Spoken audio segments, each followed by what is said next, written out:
Hi, I'm Rachel, and this is my Am Reading video for Friday, July 10th, 2026.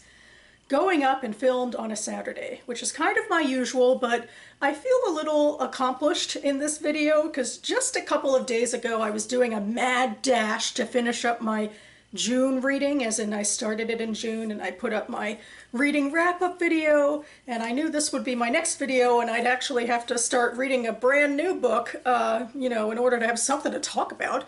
And I even was able to go ahead and finish one, which is, I guess, relatively quick for me lately. It feels like I've been slowing down a bit on my reading, but hopefully I can see about picking it back up in July. So far, things seem a bit optimistic in that way, starting off on the right foot. But anyway, I just want to take a brief minute to give a little bit of a recap about what I'm up to at the moment in terms of reading. I'm going to start, as usual, by reviewing a short story from a literary journal, or in this case, I'm reading from an anthology called Frankly Feminist, which includes stories that have been published in the Jewish women's magazine Lilith throughout the years. And this week I am reading from My Daughter's Boyfriends by Penny Jackson, and I really did not like this story, unfortunately.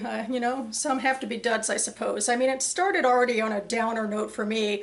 I just don't like the style that this is written in, where it's like, my daughter's boyfriend is like chunks of text about each of these boys, starting when the daughter Naomi was like in preschool and going, throughout her life. And I'm like, this isn't a story, it's a grocery list. And I know this is a bit of, I guess, a contentious point in terms of what equals literature, but it doesn't usually speak to me. And, some things that really stuck out to me was that, it was saying a lot more about the boys than about Naomi herself, or there was an interesting, I suppose, undercurrent about the fact that this, narrator mother had a husband who kind of was, even from the very beginning, kind of seemed standoffish, and then they ultimately divorce, going through the boyfriends, and she remarries. But what really bothered me by the end of it, the major thing we know about Naomi, it seems like, is that she's obsessive with one boyfriend as an adult to the point of possibly causing herself harm. So that's, something.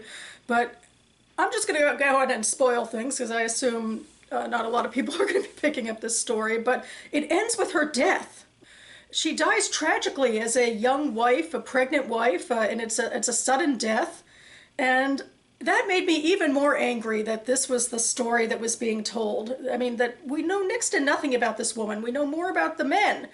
And then we're at the funeral where it turns out that all of the boyfriends show up. And I mean, some of these boyfriends were like crushes she had in middle and elementary school or something, of boys who didn't even know she existed. And I mean, boys and now men who have gone far afield. And maybe there's a question, I mean, in terms of geography, but, maybe there's a question about whether they actually do exist or if the mother is sort of conjuring them for the funeral.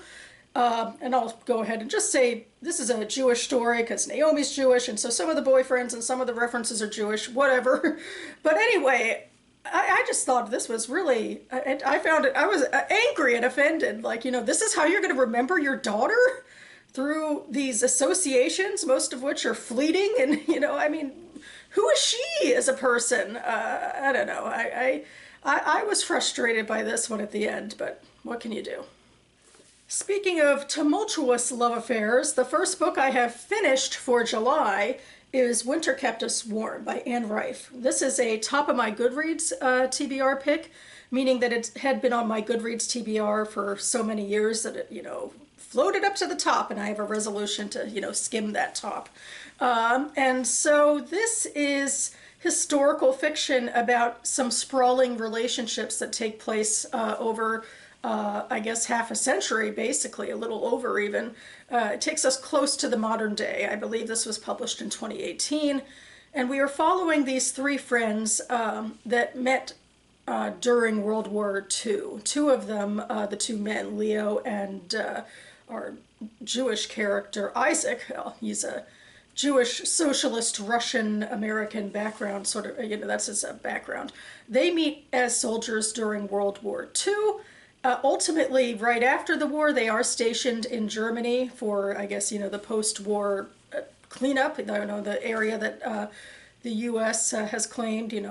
Russia and the U.S. are, dividing Germany. But anyway, they're stationed in Germany, and that's where they meet Uli, who is a German woman, and actually she, has a British mother, so she knows English and I think other languages. She's a bit of a translator, and Isaac, I think in particular, also knows several languages. But anyway, they hit it off, and they end up living together during the titular winter that kept us warm in an unclaimed apartment. There were so many displaced people after the war in Germany, and so Uli is living in this apartment that until the the end of that winter had been unclaimed by anybody.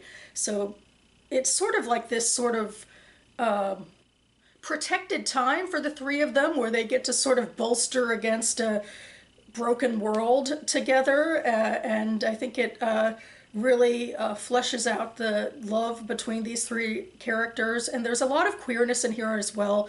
In fact, it kind of reminds me of a novel I read a few months ago by Michael Cunningham, which was about, some queer and straight, a threesome of people of various sexualities, and there's also a pregnancy and a baby that comes out of it, which is similar to this trio as well. Although at least in this book, I feel like the woman in that book was a sexual predator. The woman in this book also is like unfeminine in a way that she abandons the family, although also Uli abandons the family, but also Leo abandons the family. Leo is a gay character. I'm not sure how I feel about how Raeff sort of described his experiences, and it seemed like after a while he was like very overtly part of gay counterculture, and but he wasn't naming it as such, and I don't know, that's probably a nitpick. But anyway, the story actually kind of starts at the end. Isaac is an old man, and he's coming to Rabat from America to visit Uli. And Uli runs a hotel in Rabat. And we learn that Uli had two daughters whom Isaac is raising and adopted, because these daughters are Leo's daughters. And so Uli and Leo actually marry, they decide when they can to repatriate to America together, and they marry, and they have these two children, and it also goes into their careers, and it goes into, I guess, their the sort of philosophical questions of loneliness and happiness, because that sort of mythological almost winter, it sort of inculcated a bunch of feelings, but now you have to live life in reality and live with your ghosts of your various experiences. I mean, Leo had a particularly harrowing experience during the war. I mean, he actually didn't see a lot of action, but he was in charge of a prisoner of war camp and befriended two Uzbeks from Russia, who basically ended up in the wrong place at the wrong time. But one of them was gay, and that was his first, coming out experience. And then Leo and Isaac had to send these men back to the Soviet Union, but didn't tell them, I mean, because there's not much you can do, and I don't know, well, it's such a thorny and sad question about, not telling them that these two men who were swept up in this thing really beyond their understanding were to go home to the Soviet Union, where Stalin was going to put them in Siberia, because, any soldier that, was a prisoner of war, rather than, killing yourself if you're taken by the enemy, he just decided was an enemy of the state. But anyway, so just a harrowing story there. And then Uli, of course, lived through the war in Germany and remembers the Russian occupation, which was particularly harrowing for her family. And there's also poverty and poverty and starvation, that sort of thing.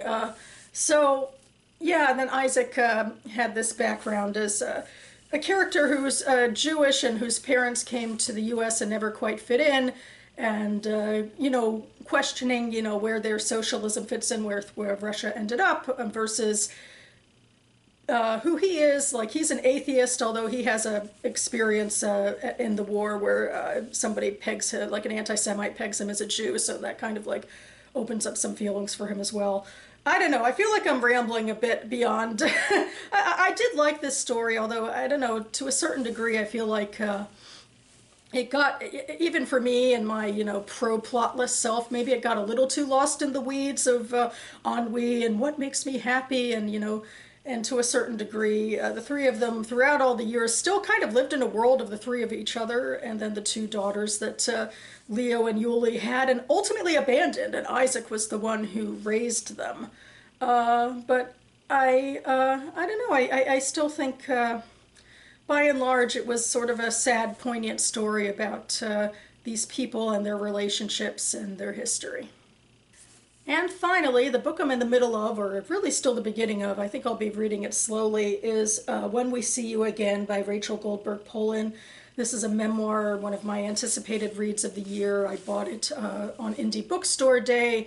Rachel Goldberg-Polin is now famous worldwide because she was one of the, most vocal advocates for the October 7th hostages, and her son Hirsch was one of those hostages who was kidnapped from the Nova Music Festival. He was hiding with his friend Honor and other survivors in a bomb shelter at the music festival, and Honor lost his life hurling grenades out that Hamas was throwing in, and Hirsch lost his hand and then was taken hostage.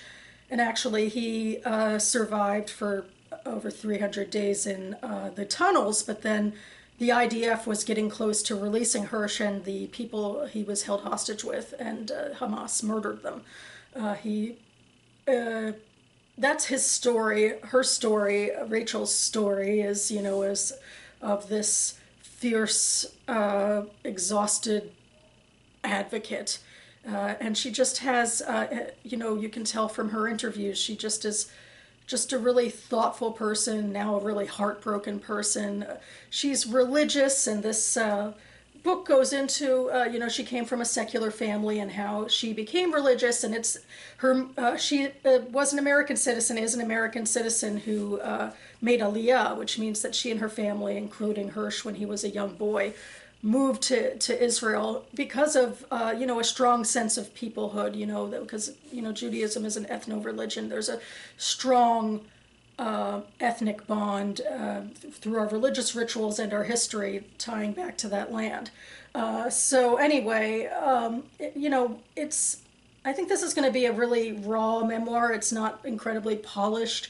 She's not a traditional writer in that sense, but I do think you could tell from, her public speaking how deeply thoughtful she is. So anyway, yeah, I'll report back. I think I'll be, finished with this book in time for my next damn reading video, but definitely something I don't think I can just, steamroll through, because it's just really tragic, and I've talked in other videos about how close the hostages are to my Jewish community. We've taken them in to, mourn them and mourn what's happened, ever since October 7th. And Hirsch in particular has some personal ties. He and his family have some direct ties to one of my rabbis. So it's, it feels even more close. Although I think for anybody who is, associated in any way with October 7th, the Goldberg-Polins, are well-known names now. And just, I'm grateful that, they're able to, I think Rachel hopefully did this for her own well-being, but I think it's also going to be for the well-being of all of us who are, just reeling still from October 7th. And that about covers it for me now. I'll leave a link to the Michael Cunningham book and more information on Hirsch and his family listed down below. I hope to be back on this channel in the next couple of days for my monthly Page 112 tag video. That's my monthly TBR game where I randomly choose 3 books for my physical TBR and then read Page 112 with all of you and then decide on which one I'm going to add to my month's reading list, so stay tuned for that. I hope you're all feeling optimistic about how well you've done with your reading this week and are looking forward, if you have the time this weekend, to relaxing with more good books. Thanks so much for watching, everyone, and I'll see you next time.